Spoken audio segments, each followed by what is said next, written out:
if you were to ask the average person in America what makes a good person, and you were to say, well, a person who stands up for what he believes is right, and a person who defends his family, and a person who works hard, and a person who, comes home every night to his kids, whatever. I guarantee you, no matter what you give as an answer, there's going to be a lot of people who would disagree with it. Go, that's not a good person actually to... Mm-hmm. Feminists say you're a bad man if you try and protect and provide for a woman. Right. I had Piers Morgan sit there, who I actually half the time. When I said my woman doesn't have to work unless she wants to, she doesn't have to work. He attacked me for that, as if I was a terrible person because, oh yeah, but why wouldn't she work? Well, if she wants to work, she can work, but she doesn't need to work. Well, why not? Because she doesn't need to, because it's my job to protect and provide. I provide for her. She doesn't have to work if she doesn't want to. Oh, well, that's misogynistic. Why? Why? What was his response to that? Why? Well, he didn't have much of an answer.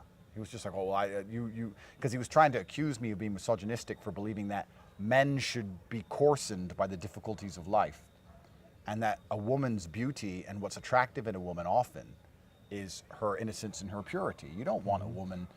I would hate to be with a woman who's been through what I've been through. It would scare me. Yeah, like, you're still alive? Yeah. She'd probably be a psychopath. She'd probably be dangerous. You add in the trauma we've been through, plus some female emotionality, plus the ruthlessness of survival many women have, she'd be more dangerous than any man. I wouldn't want to be around her. I agree. Women are there to be protected. We've always understood that. I don't know why even that's controversial now. So why, I was going to say, why do you think that it's demeaning to a woman if you say, I'm your protector? Well, they're trying to pretend, because once again, objective realities become so blurred. They're trying to pretend that a woman can do everything a man can do. In fact, better than a man can, because it's all an attack on masculinity. So they're saying that everything a man can do, a woman can actually do better. And if you take something as baseline as physical violence, which we all know the answer to, they're going to sit there and go, nope, that's not the case. Nope, women can do it just good. A woman can protect herself just as well. You're a misogynist.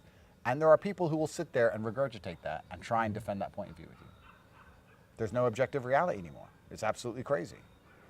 Well, I tell you, I've said to people, I don't want my wife to work. I said, well, why not? Number one, she doesn't have to. And number two, I don't want somebody else telling my wife what to do. Absolutely. Period. Absolutely. Why do us men suffer and work at all? Why do we struggle and take all the risks we took to get rich? It's so we can let other people not work. There's a beautiful poem. It's an Arabic poem, and I don't know it word for word. And I can't even quote who made it. I think it was a warlord or a king, but he said, stress is mine, happiness is yours.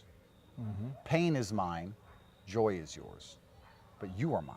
And he's like, I suffer, and you get the good side of my suffering, but you're mine. And that's the masculine essence in the first place. That's the reason. I mean, look at Christmas Day. Dad gets the worst presents. Exactly. He gives the presents. He gets a tie. That's right. That's what men are supposed to do. And that's why we work all year long.